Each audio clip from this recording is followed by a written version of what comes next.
इस वीडियो में हम ह्यूमनिस्टिक अप्रोच के बारे में पढ़ेंगे। ह्यूमनिस्टिक अप्रोच को थर्ड फोर्स भी कहा जाता है। ह्यूमनिस्टिक अप्रोच लाइफ के पॉजिटिव एस्पेक्ट्स पर फोकस करती है।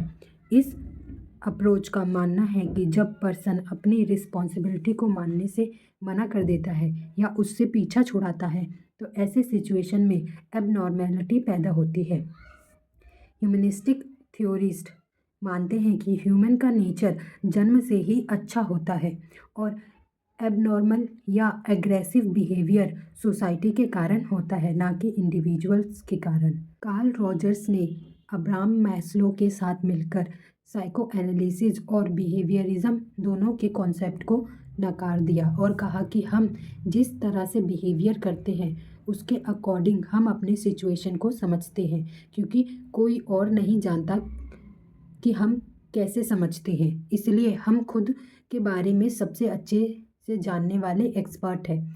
मतलब कि हम अपने बारे में बहुत अच्छे से जानते हैं। कोई हमें ऑब्जर्व करके या हमारा इंटरव्यू लेके हमारे बारे में नहीं बता सकता।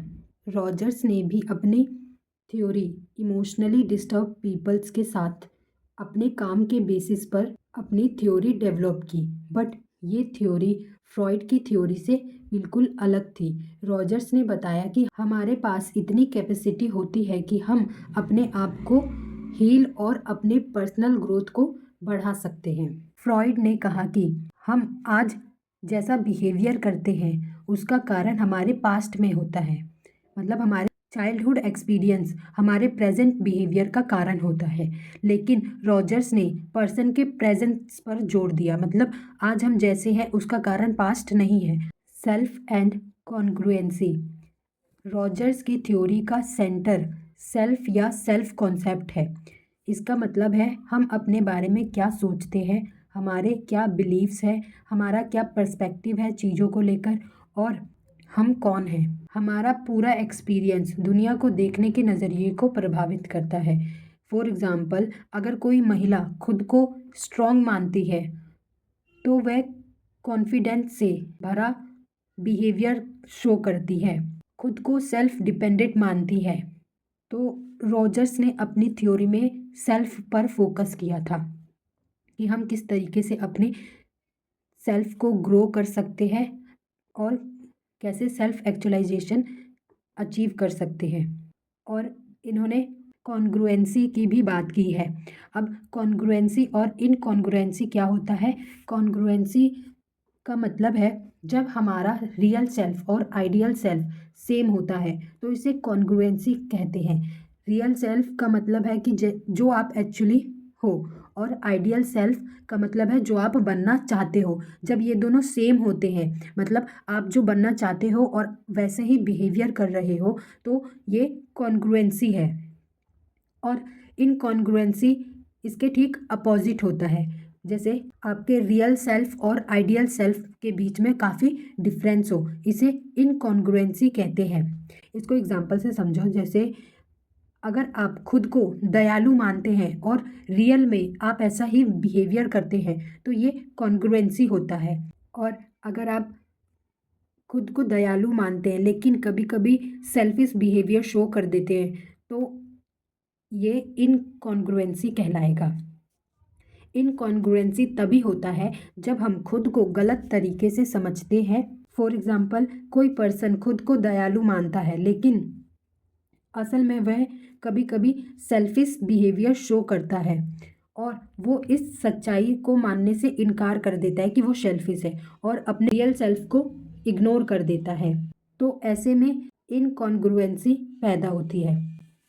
जितना कम डिफरेंस हमारे रियल सेल्फ और आइडियल सेल्फ में होगा उतना ही हम अपने आप से सेटिस्फाई और खुश रहेंगे। अगर ये डिफरेंस ज़्यादा बड़ा है तो ये एंजाइटी और डिससेटिस्फैक्शन का कारण बनता है।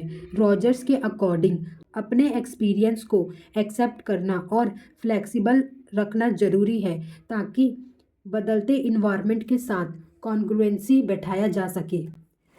इनकी थ्योरी का एक और इम्पॉर्टेंट टॉपिक है, वो है पर्सन सेंटर्ड थेरेपी।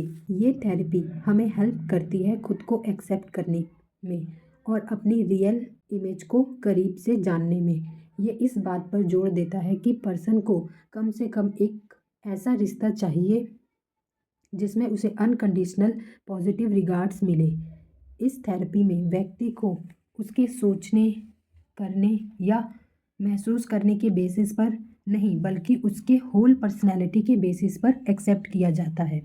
इसे पर्सन सेंटर्ड इसलिए कहा गया है क्योंकि इसमें पर्सन खुद को सेंटर में रखकर अपने आसपास के इन्वायरमेंट को समझता है और उसमें सुधार करता है। रॉजर्स के अकॉर्डिंग कोई भी रिलेशनशिप जो इनकॉन्ग्रुएंसी को कम करता है वह एक थेरेप्यूटिक रिलेशनशिप है।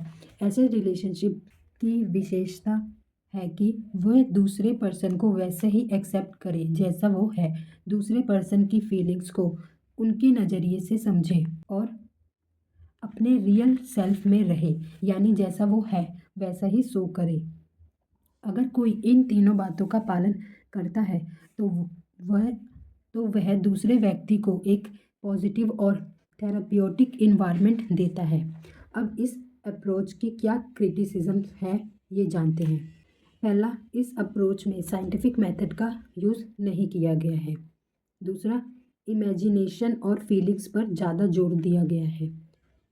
क्लियर डिफाइंड नहीं किया गया है इस थ्योरी को और इन्होंने एनिमल रिसर्च को भी रिजेक्ट कर दिया है।